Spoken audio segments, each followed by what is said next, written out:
Merci de vous informer sur Midi 1. Actuellement, vous suivez l'invité de la rédaction. Aujourd'hui, nous recevons M. Mabadou Diomandé, le président du Cercle ivoirien de réflexion et d'action pour le développement. Cet échange s'articulera autour du thème Côte d'Ivoire, quelles actions sociales au service du développement. Honorable, merci d'avoir répondu à notre invitation. Merci. Vous êtes le président du CIRAD. Quelle action sociale au service du développement?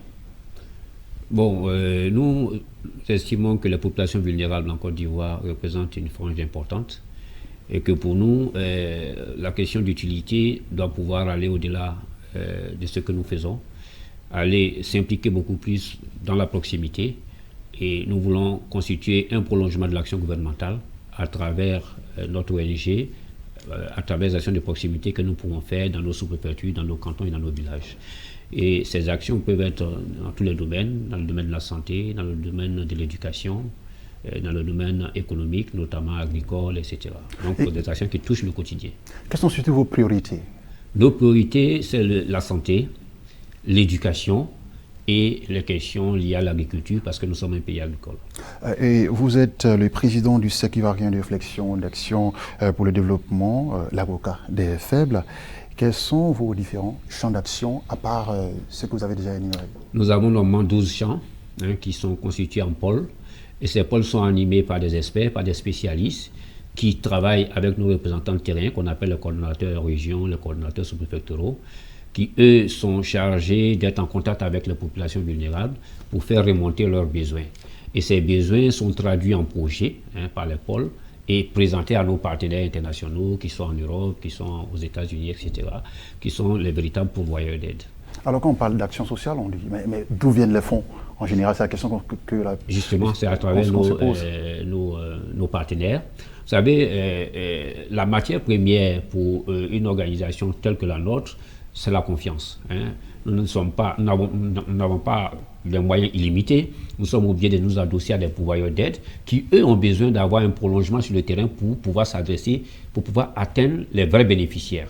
Parce qu'ils n'ont pas la possibilité d'être partout à la fois. Et ils ont besoin des bénéficiaires, des relais crédibles. Nous constituons ces relais, nous sommes une plateforme de communication, une plateforme d'identification de projets, une plateforme d'identification des véritables bénéficiaires. Un peu dans le prolongement de l'État. Un peu dans le prolongement de l'État, aussi dans le prolongement des organisations internationales qui veulent apporter leur aide aux populations vulnérables. Mais est-ce que vous travaillez toujours en synergie avec le gouvernement? Non, pas nécessairement. Vous savez, il y a parmi nos partenaires des structures, des organisations internationales qui préfèrent le B2B, qui veulent s'adresser directement aux bénéficiaires sans passer nécessairement par des organes gouvernementaux parce qu'ils veulent être sûrs de toucher la cible au plus près. Et nous leur apportons cette possibilité-là parce que nous sommes justement implantés partout sur le territoire. Nous touchons de plus près les personnes qui ont besoin ici de chaises roulantes, des béquilles, des fauteuils dentaires, qui ont besoin de fonds de garantie pour une petite mutuelle, etc. Nous les mettons en contact, nous sommes des intermédiateurs sur ces plans-là. Alors, vous êtes l'avocat des faibles, vous avez pour mission de rassembler les Ivoiriens dans leur diversité ethnique, culturelle et religieuse. Comment justement vous y prenez? Bon, nous partons du principe que un projet n'est viable que dans un environnement donné. Il faut que l'environnement lui-même soit propice à l'implémentation du projet. Est-ce que l'environnement ivoirien est propice? C'est justement parce que nous savons que notre environnement, il y a des problèmes qui sont liés, qui sont des problèmes sociétals, mais il faut en tenir compte, il faut en faire des données dans l'analyse de nos projets. Nous estimons qu'il faut amener les gens à travailler ensemble en faisant fi de leurs différences culturelles, de leurs différences religieuses, ainsi de suite. Donc, dans ce cas, est-ce que la diversité est un avantage ou une contrainte? Pour nous, la diversité est un avantage. Il faut amener les gens à travailler ensemble et nous avons essayé de traiter ces problèmes de façon structurelle. Mais certains projets se heurtent quand même à certaines sensibilités religieuses, je pense bien, ou bien culturelles, ou bien ethniques. C'est pourquoi nous prenons le problème, ces problèmes-là à bras le corps dès le départ. Nous, nos coordinations régionales, nous leur imposons de nous proposer des bureaux qui traduisent la diversité. Hein. Si, par exemple, le bureau de Séguéla, d'où moi je suis, me présente des gens qui sont que des Worodouka, ça, le bureau ne passe pas, c'est pas validé. Si la coordination des Dalois présente que des BT, ça ne passe pas. Pour nous, la diversité est un élément de valeur pour nous, un élément de valeur fondamental. D'accord, mais dans le cas où un projet se heurte à, si je peux dire, à un point de vue différent, contraire à vos perspectives, comment vous y prenez? Parce qu'il y a forcément des difficultés à ce niveau. Oui, il y a des difficultés, mais tout se joue dans l'argumentaire. Il y a plus de 60 ethnies en Côte d'Ivoire, oui. Donc forcément la diversité ethnique, oui. C'est vrai, on le dit, c'est un oui, avantage. Il n'y a pas un bureau de 60 personnes, mais il faut au moins que le principe soit compris. Hein, que quand on nous présente un bureau, qu'on trouve certainement des populations locales, des populations originaires de la localité, mais il faut qu'il y ait des allogènes, des allochtones, etc., qui se retrouvent ensemble pour travailler sur des projets. Il faut que l'utilité dépasse toutes ces questions-là qui nous divisent. Voilà. D'accord. Et vous êtes encarté, vous faites partie de la maison politique du Rassemblement des officiers pour la démocratie et la paix en Côte d'Ivoire. Je vous vois sourire. Vous étiez suppléant du feu le Premier ministre Ahmed Bakayoko. Oui. Je l'ai dit tantôt, vous êtes encarté. Comment vos actions peuvent être définies de sociales et pas d'actions forcément politiques ou politiciennes, quand bien même vous soyez encarté? Tout dépend de notre conception de l'utilité. Pour moi, un point d'eau, une école primaire, une classe, n'a pas de parti politique. C'est l'intérêt qui est attaché à l'investissement. Oui, mais honorable, quelque part, voilà, il y a une récupération derrière. Non, voilà, quand on envoie un point d'eau dans un village quelque part à Séguéla, il y a une population électorale qui est forcément servie. Je vais vous donner un exemple. Je vous dis d'abord que le social, c'est du sacerdoce. C'est un sacerdoce.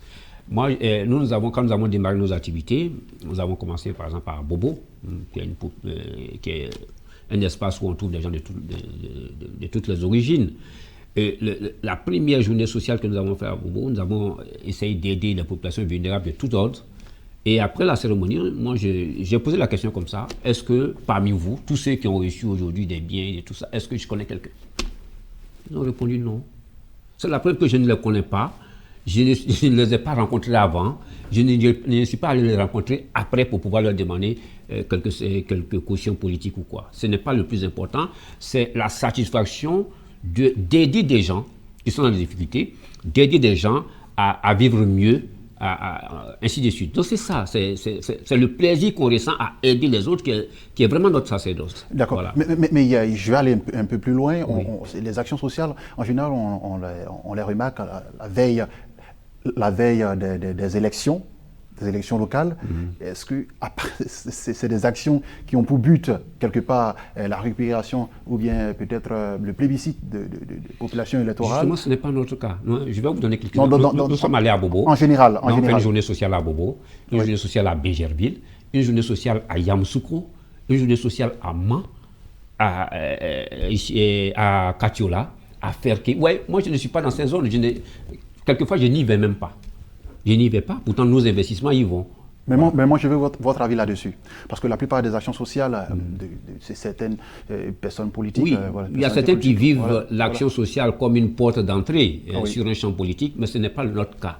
Nous vivons... Mais comment vous définissez cela, vous en tant que président du CIRAD? Bon, puisque moi, je ne partage pas cette façon de voir les choses, moi, j'estime que nous sommes des humains avant tout, et qu'à chaque fois que nous pouvons aider nos semblables à alléger leur tâche quotidienne, il faut le faire. Mais si nous devons tout marchander, nous sortons de notre caractère humain pour devenir, si vous voulez, des robots, des gens qui attachent tout au matériel. Pour nous, ce n'est pas ça. C'est la sensibilité qu'il y a derrière un geste social, la sensibilité qu'il y a derrière un geste humain, un geste humanitaire qui nous importe. Ma toute dernière question, Monsieur le Président. Alors, pourquoi cette dévotion à la chose sociale? Je ne sais pas, chacun a son chemin de vie qui forge son caractère, qui forge ses attentes, qui forge ses plaisirs. Moi, peut-être que mon chemin de vie m'a trop amené à être au contact des populations, à me sentir à l'aise dans n'importe quel milieu. un milieu défavorisé, un salon feutré. Je me sens à l'aise partout. Moi, je peux dormir dans une chambre climatisée aujourd'hui, me retrouver dans un hamac en train de dormir demain, ça ne me pose aucun problème. Parce que pour moi, le plus important, c'est pas ça, c'est pas la perception qu'on donne aux gens, mais c'est le plaisir intérieur qu'on ressent. Merci, une belle conclusion, honorable. Je rappelle que vous êtes le président du Cercle ivoirien de réflexion et d'action pour le développement, l'avocat des faibles, voilà, qu'on appelle le CIRAD. Voilà, avec vous, nous échangeons sur la thématique Côte d'Ivoire, quelles actions sociales au service du développement. Merci d'avoir répondu à notre invitation. Okay. C'est la fin de ce numéro de l'invité de la rédaction. Restez sur Medi 1, l'information continue.